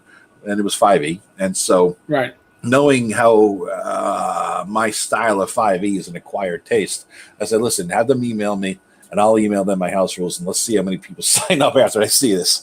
And then, if you understand, my house rules are now up for 5e as of the latest version that I made up on June 4th.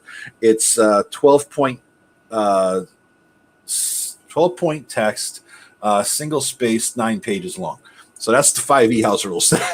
And they keep growing. I mean, everybody knows it's a work in progress. I find some, especially as you get higher levels, that spell does what? All right, it worked today. It ain't going to work tomorrow that way. Right. My opinion on house rules, for me, if it's going to complicate the game, you really got to think about it before you edit in. House rules should simplify play.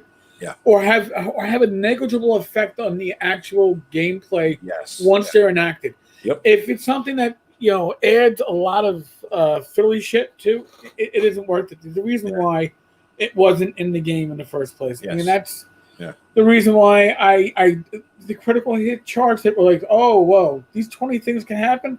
No. I mean, unless the game was built for that. Oh, and by the way, I want to give a shout out for the shirt that I'm wearing.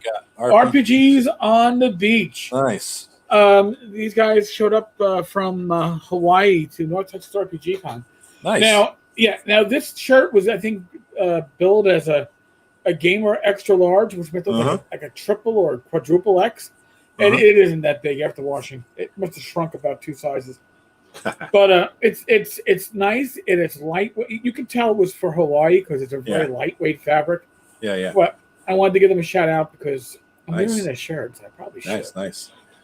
You know, the other type of game in terms of bringing together a house rule thing and also the setting thing, you run a lot of convention games and coming up with ShireCon coming up, by the way, this September, guys, sign up. We'll maybe see you there. Yes. But you run a lot of convention games. How much do you give a shit about flavor when you're running a con game? Very little. You care? That's what I figure because it doesn't matter, right? Your players are in there. I don't remember. I've been a member, a player in a couple of years now.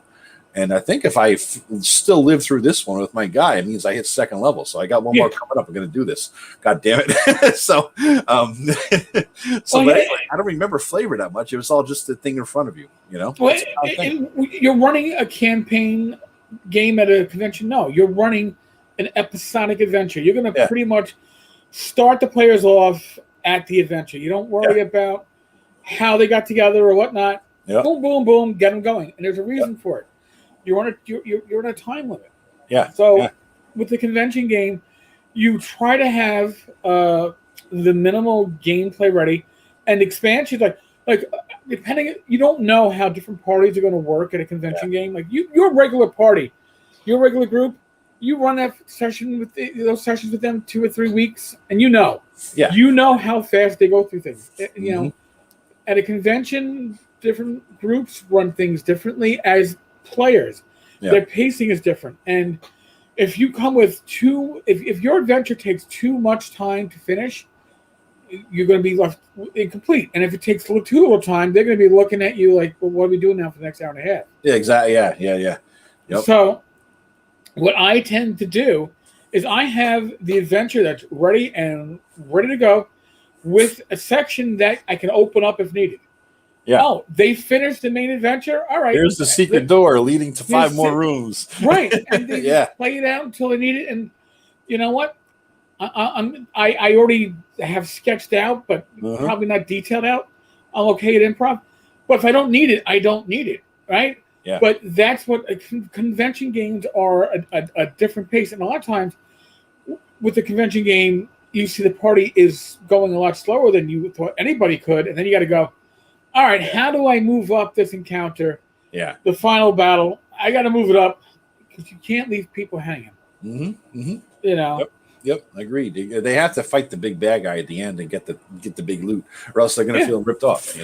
But that's an interesting thing is we're talking about older modules being designed for convention games. Even I think Against the Giants was, which would explain this. The hook in the published adventure was the king told you to go kill them, or else he's going to kill you. Yeah, it's like pretty much. Well, if I could kill them and the king could kill me, that means the king could kill them. Have him go kill himself. What the fuck am I going for? Yeah, well, because if you don't, you're gonna get killed. So yeah, the hooks in the early AD&D adventures. Now this wasn't necessarily the same with the D&D adventures, but the AD&D adventures were pretty much ripped from convention games, and it showed. Yeah. If your adventure came with pre-gens in the back, it's a good chance it was done for a convention. Yep, and they all did too back then. Although, they were kind of cool though. I kind of like the names. The names of the pre-gen characters were the best part of the whole pre-gen characters. Especially the Gnomish names, the Elven names, things like that. They were pretty fucking good, man. They're pretty good. Now, I know you don't do the criticals, right? One thing I definitely do criticals. I got tables and all that stuff, but they're pretty simple, I even got criticals for spell failure, and so everybody knows what they are. But I think the main thing when you talk about the house rules, at least for the 5e games, it's not adding confusion, it's taking away for the most part.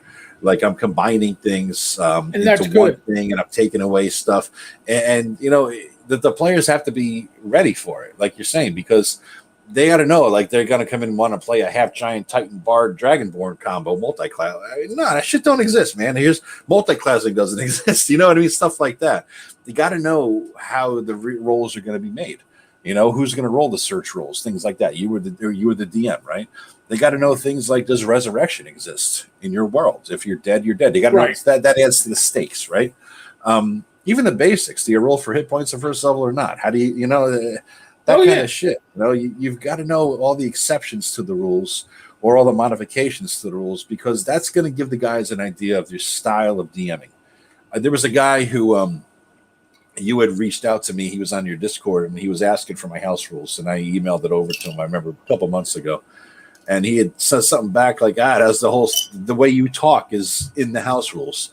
You know, you said that the JoetheLawyer style of talking or whatever, it comes through when you read the house rules because it's my voice. Must have been Laramie. I'm not sure. Maybe he said, and that's like, yeah, that makes sense. Laramie's like, I'm dying to meet Joe and sit down and have beers with him. He was pretty cool. He liked it, and so I was kind of appreciative of somebody reading this stuff, and actually besides me. But that's what I got to try to get across in the house rules: is you got to know me as a DM without having a session zero ever play with me. You got to know what you're in for, right? Not just in the rules, but in the style of the game. So even the voice of how you write the rules will give the players a sense of your style of play. You know, definitely. So that's kind of necessary, I think. And then everything else it's for me at least. My 5e house rules are how to make it more old school without the players quitting on you, especially if they like 5e. You know, there comes a point.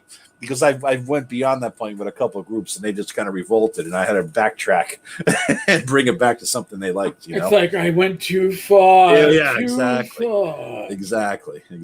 So it's little things like that, and especially I think the big difference I have in mind is that they got to know skill checks and things, especially when it comes down to social encounters. You know, you're not going to get an insight roll to see if a guy's lying. Why would I go to all the trouble to talk in character in a guy's voice from the bartender's perspective to you about blah, blah, blah, blah, blah for half an hour, and you're going to sit there and roll a die to tell me if all that was complete horseshit? Fuck you. I didn't invest all that time to do away with it with a roll. You tell me if you thought it was a lie. Little things like that is intimidation. You're not going to roll intimidation. You're going to stand up and say what you're going to say like a badass in character, and I'm going to use your charisma modifier and how cool I think it is what you just said, and then we're going to see if it works. Yeah, pretty much. And again, for me, 5e does a great job in having a rule for everything that needs a rule, but to me, that is too many rules. Yeah. And again, that's why I say I could run 5e, but I'm not invested enough to learn the system, but I can certainly play it. I'll play it as a player because I don't have to invest as much into rules knowledge as a player. Mm-hmm. I can be more focused on what do I need to run this character as opposed to what do I need to run the game and know every character class and every monster ability. And because, what your knowledge level needs to be as a player is a lot more compact and focused than what you need to run as a GM to be an effective GM. Absolutely. That's another reason to hack down on the 5e stuff. It just saves me having to know how warlocks work if I don't have warlocks in the game. You know what I mean? Little shit like that. It just, all right, that's one less thing I got to know, because no matter how good a DM you are and how long you've been playing, when you jump into a system as detailed as 5e, it's the differences that get you, because you know how it works in the 9 other systems you've played, but you got to remember how it works differently in this. It's not the rules that get you. It's the similarity to all the other rules that are going to get you, right? So that makes it a little bit harder in a way, Yeah, no, I definitely. That's kind of why I like the simpler rule sets. But yeah. I even house rule the old school stuff though. I have the 3rd edition shit, or the old OSE rather. I'll house rule it and just make it my own. I want to try to. Again, it's not as much house ruling because there's not as much to that to that thing, right? But you do definitely want to make it your own. One definite thing I always do, because I think thieves suck in old school games, is they have no chance of doing anything ever until they get higher levels. And by then, it's like, oh, geez, you're finally useful at 9th level, But one thing I'll do is I'll say thieves start at 1st level in all ways except their abilities start at 3rd level. Right, so you're starting off right off with the bat with the 3rd level thief abilities as a 1st level thief, and it just keeps going like that. I was 2 levels higher, and then what I'll do is whatever your ability score was. Let's say you got an 18 for your dex, and you're lucky, right? You got your 18 dex. You can put those points you divide them up however you want into your thief scores, because the old school thing that bugged me at most about thieves was that they're all fucking the same. Some thieves are naturally going to be the cat burglar, climb walls type. Some are going to be the lock guy. That makes sense, right? But all thieves are the same no matter what level you are, which doesn't. So I figure if you give them either their ability score or some multiple of their ability score, to distribute amongst all their abilities. I know what you're going to say. What about here noise? It's not a D6. Wasn't that kind of how 2E did it? 2E allowed you to. They did. They finally made it make sense. You know, it took several editions to get there, and you could customize it. But they still used, I think, a percentage. But I what I do is, if you could start off at first level with much higher scores in something. You know, and even here noise, like I consider as because it's a 1 on a D6 or whatever, I say for every 10 ability score points gives you another 1 on the D6, and everything else is just percentages. So you're just dropping that number equal 1-for-1 basis into your percentage, and that's it. So whether you do your full ability score or some multiple, like 2 or 3 times your ability score, depending how good you want to make the thieves, that's how you start them off, and then they could go up from there on the standard progression. But at least start with a bonus. They start life out with a focus, which makes sense because that's where people start out. If you're going to be a first level guy, you say, you know what, I'm going to be the fucking best lock picker in the whole fucking city. You decide that at first level, and then you work your way up from there, which is why I think the points should go into first level. You know. Yeah, no, I'm not disagreeing. Good argument. Yeah. Just think. There's some thoughts. Yeah. What house rules do you definitely do in every old school game? Any particular thing for anybody? No. Again, a lot of times my house rules have been I want to experiment with X. Okay. I like this thing from. I like the look rules in DCC. How do I add them into Swords and Wizardry? Yeah. But you know what? I got a feeling that there'd be very minimal house rules beyond maybe some extra classes for the Swords and Wizardry game that I'll be running. Is it going to be Swords and Wizardry Complete then? That's what you're going to run it under? Yeah. Okay. That's cool. I'll give them more options, and I'll probably add in my Bard class from was it Knock issue 6? Yeah. So. Yeah, AD&D splat books define class as well. Absolutely. Oh, and by the way, we're going back to the Lankmark conversation we had earlier. The book that Niles came out with, Nigel Finley. Yes. Nigel Finley wrote this book, Thieves of Lankmar. It has this guy coming out of a sewer, I think, and he's got this octopus behind him going to grab him back in, and he has this smile on his face like he fucking made it out. I think that's the cover. This fucking book is the greatest book on Thieves Guilds anybody will ever get. And it's based in a Lankmar Thieves Guild, but it's so adaptable anywhere else. If you got that Lankmar book for Thieves Guilds, you have all you ever need for any Thieves Guild thing anywhere. And if you combine it with the second edition Complete Thieves Handbook, you're set. Nothing else is needed. Those are the 2 greatest Thieves books ever, I think, ever produced. Interesting. Yeah. You ever see that one? You ever the Niles? I know the name, but I don't think I have that book. You got to check it out, man. It's real. I've read it and reread it. It was like one of the best things I ever bought. And when your money's scarce when you're younger, you want to make sure. It was like I got more bang for the buck out of that book than anything else, really. Nigel Finley was awesome. Yeah, I don't know what else he did, but that alone, that's worth the price of admission to this guy. He was fantastic. What else did he do, Richard? Do you know? I've never heard of the guy other than that. I thought he was initially a Games Workshop guy. Was he? Okay. All right, that makes sense. Warhammer, right? I think that would have been. Nigel Finley, Canadian game designer. Yeah. Going to Wikipedia. Oh, look at this! All right. Wow, he died young. Did he? Oh, died at age 35 and 95. Really? No shit. He must have just come out with his magnum opus, and then he.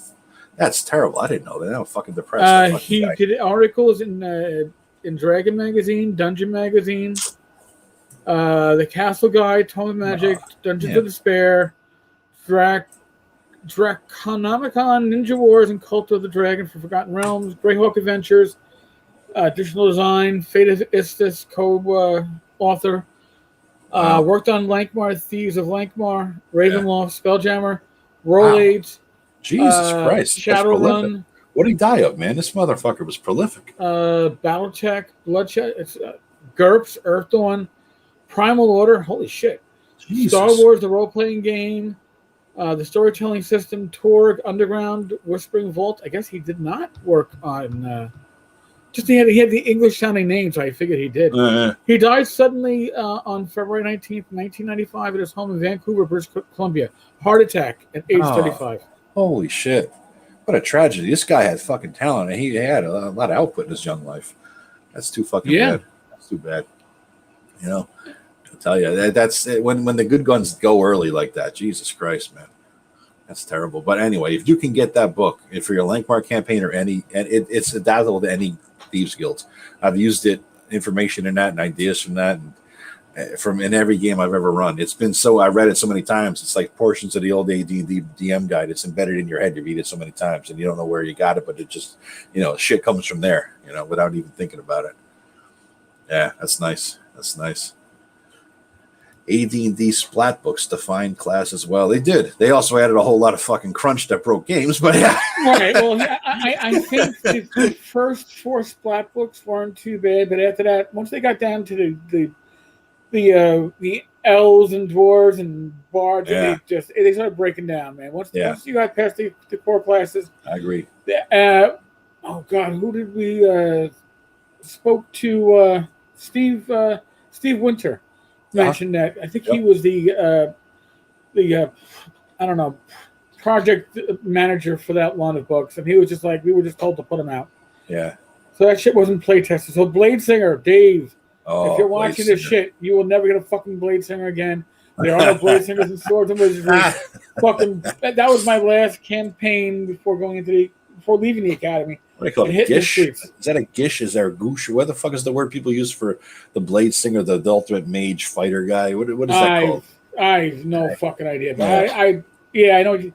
It was, oh my God, what a fucking game-breaking kit that was. Yeah. I never let them in. I got an idea what they were. I'm like, fuck you. It's just not happening. Yeah. Painful. Excuse me. I do try to use some of the stuff that I outlawed for players as a DM, though, for my NPCs, That I think makes a lot of sense. Because Gish, what's Gish then, Judd? It makes a lot of sense because it's good stuff, but if in the player's hands, it might break the game or the system. But I could, again, like I take pieces of modules, I take pieces of classes and combine them into other classes, right? And so, it's not a standardized thing. That way they don't know what they're fighting. It's not in the monster manual. They haven't read all about it, and they don't know what's going to come at them, which is the best thing for ever to have as a monster, or an encounter or an enemy, basically, Oh, definitely. Certainly. Again, keeping your players on their toes. That's the reason why Dragon Magazine used to have so many NPC classes. They weren't play tested, but you didn't need balance for an NPC class. Yeah, absolutely. You could balance it on the fly. If shit, this is going to destroy the party. Tone, they don't know what it does. I'll just dial it back a little bit in game. You can't do that with a player character class once it hits the game. Yes, it's there and it has to be all detailed, and they have to know what they're going to do all the time. Yeah, you can't dial it back. It's in their hands. No. It's out of your hands now. But within the context of a setting, I outlawed Dragonborn, Tieflings, and Cambions for player classes, but I developed a whole lot of information, detailed background for them as NPCs that the players will encounter but never be able to play, and that to me is part of the flavor of the setting. So while I'm hacking out stuff with the house rules, I'm adding flavor sometimes to the setting with those hacks. So that to me it just adds to it. So I'll steal anything. I don't care. As well you should, man. Well you should. Yeah. Speaking of stealing, what's up with the trove? Is it up still or what? Is it going to go down? The trove is still down. I saw somebody sent me a screenshot or somebody. The trove is down because of technical issues. I think they're trying to claim that they're like changing hardware or software or some. So it's not an FBI mass raid and. Well, the server in Sweden or wherever the hell. Iceland. And here's the thing: Iceland is not part of the EU, so that's probably why it was in Iceland. There's a rumor I am hearing that from numerous sources that some a publisher who scraped the serial numbers off of a popular. Renaissance era setting game of fantasy stuff that was published. First came out, I guess, in the mid to later 80s. and has been republished. At least, I guess, new editions have come out. They made a lot of money apparently off of their clone of this, scraping the serial numbers off of, and it's not a D&D clone. It's not an OGL clone. Okay. I'm not mentioning the individual's name because they are litigious, and I don't have evidence to say that they were behind the taking down the trove. But the rumor mill says that this individual is the reason why. So, if you remember the game that was a deal of the day on Drive-Thru RPG almost daily for like a year and a half. This would be that publisher, but I'm not going to mention that. I don't even know. I have no idea. I'm sure somebody, somebody knows what I'm talking about. All right. Interesting. Not a wolf. You're right. Not a wolf. But similar to a wolf. All right. It's okay. Right. Yeah. No need to get anything deeper. Those who want to know can find out from that, I guess. Yeah, I mean, again, that is just. I've heard that rumor from multiple sources, but all I know is that those multiple sources got that rumor from one asshole. So who knows? Okay. I don't want to say, "Hey, this is the reason why," and then I'm wrong. But all right. Yeah. Listen, the fact is, the trove is down. What I had heard is that a high-priced IP lawyer was hired by a publisher, and this high-priced IP lawyer got the trove taken offline. Now, I've heard the argument that, to get stuff taken off the trove, you should be going title by title, not taking the whole trove down. I'm not here to argue legalities. I'm not here to argue moralities of the trove. Yeah. It's currently down. Yeah. And it's not there. The trove is not saying that they were down because of legal intervention. They're trying to say they're down because they're upgrading the system. Huh. Whatever. Well, look what Nunnian just said. That person claimed the responsibility on Twitter. You might be able to say the name, Erica. That's the case. You know what? I am not going to say the name yet. Yeah. Check it out, though. It might be able to. I might be crazy like a fox, but I'm not that crazy. Gotcha. I'm just going to say if it's up on Twitter, then fine. Yeah. But yeah. I mean, listen. My opinion of the trove has always been: if you're looking for out of print material that you cannot find for sale, except as overpriced books on the aftermarket on eBay, the trove is a great resource, and I believe that those books, as a resource, should still be available. Yeah. And I would gladly pay for them for good PDF scans. But if there are no good PDF scans, Yep. The trove was an option. Yep. Would I use it for 5e material if I was a 5e player? No. Would I use it for Swords of Wizardry material? No. But would I use it to find even the AD&D stuff? But maybe it's an old Thieves World supplement that's no longer in print. Yeah. I wouldn't have an issue with that. I'll tell you, I've legit used it to preview shit that I've later bought. So for me, that is a legit. At least personally, that's a legit use of this thing. I used it. I bought the stuff, and I was thankful because I would not have bought the stuff had I not been able to look at the thing on the trove. So some people made money off of this. Now, is there a couple things on my hard drive that ended up there that I checked out, never used, and just kept because I fucking didn't even delete it, but I'm not using it? Right. Maybe. But it's not like it's taking money out of his pocket because I'm not stealing from it. I'm not using it for any purpose, and it's not going anywhere. It was just a preview that ends up on my hard drive, right? So, I mean, here's the thing. I have material that I have found online that I am never going to use because there's a part of it that's like, oh, I'm like a completionist. I've bought stuff that I'm never going to use. Yeah. I'm by the way, I am trying to find said tweet. Oh, okay. It is not easily popping up. Okay. So I can't say for sure that 2 hands. this kind of business happened. Yeah, Um, yeah. I, Yeah, no, you I, definitely I, want to cover ass, man. You definitely want to cover ass. I do Makes see that sense. there are places that are saying that this individual did do it, Yeah. but I don't see him saying, yeah, it was Yeah. me, it was me, it was All me. right. Okay. All right. So, That's and then again, he tweets so often. Who the fuck knows how far back he tweets as often as Gareth Skarka does? really Apparently, okay. at least his tweets are game related for the Yeah, most yeah, part. yeah, yeah, yeah. But Interesting. holy shit, there's just too much to go back on. Wow. And maybe somebody sends you an email with the link if they know where the hell it is. That might be, that might be something. It'd be interesting to see. Again, I am not going to point direct fingers at anybody, without knowing for sure. Absolutely. So, Yeah. Epi, welcome. Yes, you are late. Well, Epi's here, which means we got to fucking wrap this shit up. Damn it. No, is it fucking? It's almost 10. Holy Christ. Yeah, we're getting there. I went to the bookstore today for the first time since COVID. I went to Barnes and Noble, and I went for a specific book, and then I'm like, I'm here. I'm checking out the D&D section, right?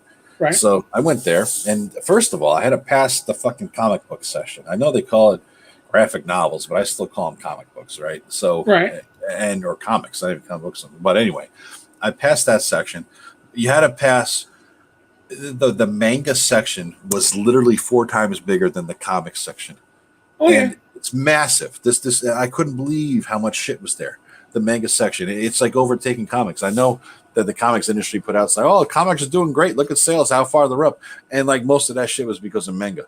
Manga's taking over everything. It's comics are getting stupid. I don't know if you follow some of those same YouTube channels I do. They're getting ridiculously stupid in their take on things, and it's all about agendas and stuff. But and then I said that was just in passing. I was blown away by the size of manga compared to comics. It never was that big 5 years ago, for what I remember.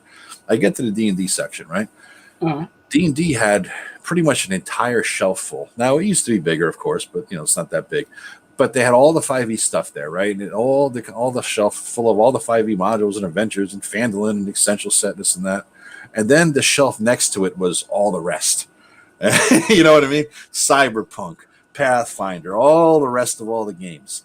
And I was like, Jesus Christ, this is sad, because not too many years ago, just go back to your Pathfinder discussion, and that Professor Dungeon Master talked about your Pathfinder discussion.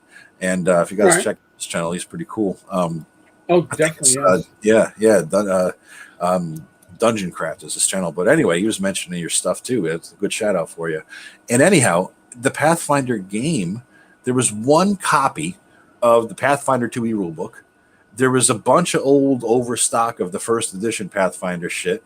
A couple modules, not even a full adventure pass or anything. Like, they didn't even make a point to stock the newest stuff, and it was like scattered and looked like it looked like a picked over section that was, this is the leftovers, it's like nobody gave a fuck. And then it was all the rest of it. So in terms of 5e, man, just if you look at shelf space alone, they're the fucking champion. They really are. They own the shelf space, just like they own the percentage of users on things like Roll20 and whatnot. They are the champion.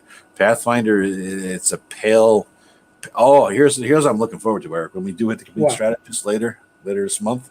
Oh, you want to compare Pathfinder to 5e? I do, because do you remember how big of a section they had for Pathfinder a couple years ago? Oh my god, it was a whole massive fucking aisle. I couldn't believe it. It dwarfed the 5e shit. Dwarfed it. They had so much shit at there. I was just blown away. And this guy knows Lisa, who runs, the owner of that. We talked about it, because I said, hey, Lisa said, I told her, I posted on EN World that I was going down there. I love the place. And she says, oh, say hi to so-and-so for me. And I said, hey, Lisa said hi. He used to always stop in there all the time, the one who owns, Paizo. And so he knows her personally. He's stocking her shit. He knows her, they have a relationship. And they had a massive amount of stuff. I'm curious now how much shit they're going to have for Pathfinder. I really am. That's something I'm going to have to take pictures of. Yeah. Because it's something that I'm going to be able to say, listen. Yeah. To Complete has, that's how they make their money. They're going to sell and give shelf space to what is making them their profit. Yeah. Yeah. And that is certainly going to be a telling sign. Yeah, and trust me, New York City, where you're paying, he told me one time how much he's paying for rent He told me, I believe I'm pretty much remembering the number accurately. It was like 20 grand a month or something on renting that fucking place. Right? I wouldn't be surprised. Yeah. And so New York City, because don't forget, he's right near the fucking Empire State Building, this guy. Right? And he was telling me he was bitching about having to get like terrorism insurance because the Empire State Building is, terrorist target. Target. So he had to get terrorism insurance on top of it. So that's another fucking charge. Now I'm pretty sure those are numbers, and he told me, so I figure it's safe to tell anybody else. But I'm like, mother of Christ, that's expensive. The amount of shit he's got to put out there with his limited space. It's the mecca of old school or all D&D game stores in my book, but limited space. So every inch has to count for a certain amount of money in sales, right? And that limited kind of a space. So what he has for a display is going to be very telling. It's going to be extremely telling, what he has up there. I'm curious what it is. Yeah, because that's going to be an interesting take. And I mean, even I'm going to tell you the truth too. It's going to be interesting to look at the where he has the old school game and stuff up. Which is that middle aisle. Yeah, it's not a huge selection, but usually it's mostly taken up by DCC and Castles of Crusade. Now, part of the reason for that is, I'm just going to throw this out there. The distributor for like Frog God Games, publisher of Sword and Wizardry. Do you know who their distributor used to be? Paizo. No. Paizo. No shit. So do you know who had stuff when I say when I was working the conventions, we did Pathfinder by the pound? Yep. It's because there was a warehouse full of Frog God Pathfinder shit that never got into distribution because it was sitting in the Paizo warehouse. Wow. So that tells you a lot. Now, hopefully, we can see some of these. I'd like to see if any of the other old school rule sets are up. Yeah, you're talking pictures. I can't believe I was smart enough to do this. I took pictures of the section for use in the podcast today. So if you want, I can show you my screen. If you could show it, this is Barnes and Noble in a store in Connecticut. Live as of tonight. Let me figure out how to fucking do this. Let me share a screen. Oh, I have to only share an actual screen. Oh, a window. Here we go. I'll share a window. All right. Sorry, guys. I'm learning as I go here, buddies. All right. So let me share this window. Can you see that? Yep. All right. You got it up. All right. Cool. This is the D&D section. All right. So you're looking at the Essentials kit. All right. I don't know if it's hard to zoom in here. If you want later, you can on your computer or whatever. Starter kit, dungeon tiles, the Curse of Strahd, $1 million thing, Ravanica, all the D&D books, the Heroes Feasts, all that stuff. And I think I got another picture here with the lower shelves: Wildermount, Candlekeep, Mordenkainen's Foes, Tasha's Cauldron, Mad Mage. Now, little fillers in the bottom there. That was kind of neat. What that looks like it is, well, I'm going to zoom in a little bit because I think I can. If I click this is zoomed in for you. Do you see that better now? All right, cool. This was kind of fucking cool because look at what it says. This has got to be an employee in the store who does role-playing games, right? And he says, you know what? I'm going to put some role-playing adjacent or related books in here. Good ideas for noobs and veteran RPers alike, Glenn. So some fucking guy named Glenn who knows all about D&D books or whatever, he put a few books there that I'd never heard of, which I thought was fucking valuable. This is why you go to a bookstore. I have the Ultimate RPG Gameplay Guide. I actually have a review copy on that one, Yeah, this is neat. The Ultimate Micro RPG book, Into the Dungeon. You got the Ultimate Character Backstory Guide. You got Live to Tell the Tale by Keith a Man, wherever the fuck that is. The World Builder's Journal. Dungeons and Drawings, a book on how to do stuff. The Dungeon Master's Book of Random Encounters. I mean, it was kind of cool, to see that kind of stuff, right? So here you get an idea. I'm zooming out a little bit. You get an idea what the hell was in this section. It was a well-stocked 5e section. Now, moving along here. All right, that's another. I took a zoom in close up on that. So this is the other section, right? So the other section, as you can see, starts with. Let me zoom in a bit so you guys can see a little bit better. All right, so the other section on top of you got the dungeon board game. Again, you got 5e bleed over here, right? Yeah. The spell cards, I don't know what the fuck that stuffed animal's there for. Some whatever fuck. You got Critical Role related shit there, right? You got Magic the Gathering, and then here you got the Pathfinder. Check out the fucking Pathfinder section, dude. This is it. This is the entirety of it. That core rule book on the right, that's the one for second edition. The beginner box, I believe, is for second edition, right? It says on top there. Then you got like nothing. You got nothing. You got old fucking digest-sized copies of the old bestiary for first edition. You got the second edition paperback rule book, and then you jump into the Starfinder, right? That's it. You got nothing there. And it's like, holy Christ, how far the mighty have fallen, you know? And then you get into, like I said, all the rest. Your cyberpunk, and let's see, I think I got another picture of the come on, Joe. You know this isn't your pictures aren't legit, man. Yeah. You cleared out the shelves. I did. I threw them all on the floor. I took I'm too fat and old and tired to do that kind of work.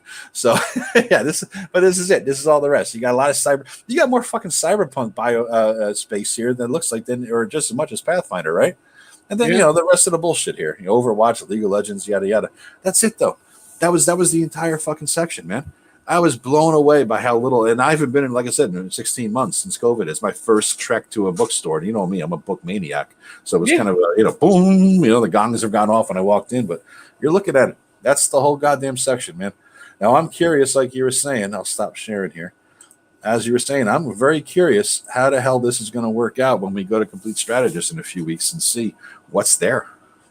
I'm going to definitely take photos. Well, yeah, it's going to be interesting. It's going to be interesting to get, the conversations that we're going to be having about all this stuff, because it's going to be.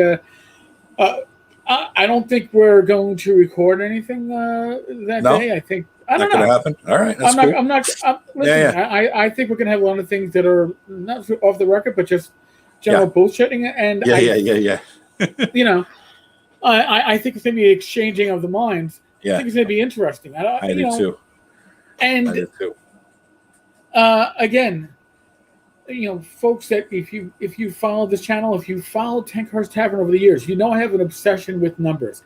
I did statistics as a cop. I did statistics as a sergeant. And statistics don't always tell the full story. A lot of times you have to dig deeper. And, this is a deep dive that Joe just did here.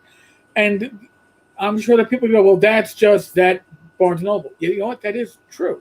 Yeah. But that goes along with other statistics that we do have, paints a certain picture. Yep. I can tell you this. It's a Barnes & Noble. I'll give you the town. It's in North Haven, Connecticut. North Haven, Connecticut is a town that is 10, not even 10 minutes away from New Haven, Connecticut. New Haven, Connecticut has about 6 colleges, including Yale. And so there's a lot of kids there. Now, there is a Barnes & Noble downtown in New Haven, which is related to Yale.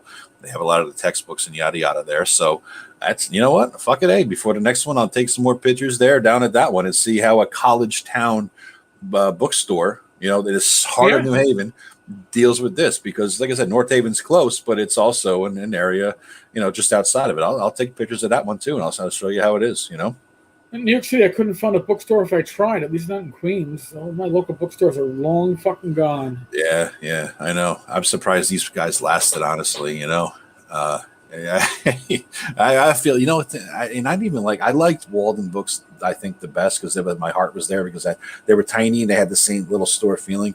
But over above Barnes & Noble, I loved Borders Books. I thought they were the shit, man, because they didn't bug you when you walked in. They were more chill and low key. Yes. They had all this stuff, Barnes & Noble and Walden Books especially, because for a while, about 6 months, I worked at Walden Books. And it was always the mantra there that as soon as somebody walks in, you got to say hi to them within 5 or 10 seconds. I'm like, fuck you. When I walk into a store, I don't want to say hi to nobody. I don't want to be bugged. Yeah, no, I'm saying that. Yeah, didn't like it, But Borders was fun. Borders had a good vibe, and it's too bad they went out of business. And when the local one here, the closest to me, went out of business, I remember going. It was at a mall. I walked up to, and I was just wanted to see what was left, and there was a sign on the door, and it says something like, "Sorry, you can't use our bathrooms anymore. Try to use Amazon's instead." It was like, bam, shut it. And that was on a magic marker on a big poster hung on the mirror, on the window rather. It was probably somebody's last day there. And what are they going to say? What's the manager going to say? It's no longer a Borders. You know what I mean? There's nobody there to say to take it down. So it was like, wham, shot across the bow. And I can't say I've never bought books off of Amazon, dude. No, I certainly have. Yeah. And actually, that's another deep dive I should do. I should look at the Amazon sales ranks for RPGs and see what the top 20 books are and see how many Pathfinder books landed to those top 20. It's a good idea, man. Yeah, I'm curious. I hope they do well because they're decent people and they kept the torch burning for a while when they had the 4E hell. You know what I mean? So I hope they do well. I really do. You know, and I tell you what I want to hear about one time is Eric Mona. You know, the guy who I think he might still work there. I'm not sure. I'm not up on who does or doesn't, so I'm not trying to cast aspersions as he's been fired. I don't fucking know who works there anymore. I heard they're low on staff now. But anyway, Eric Mona, when he worked at TSR actually, or Wizards, or wherever the hell it was when he was there, was young, he was new, and there was a lot of the old school old timers there. And Eric Mona is a huge fan of Greyhawk as well.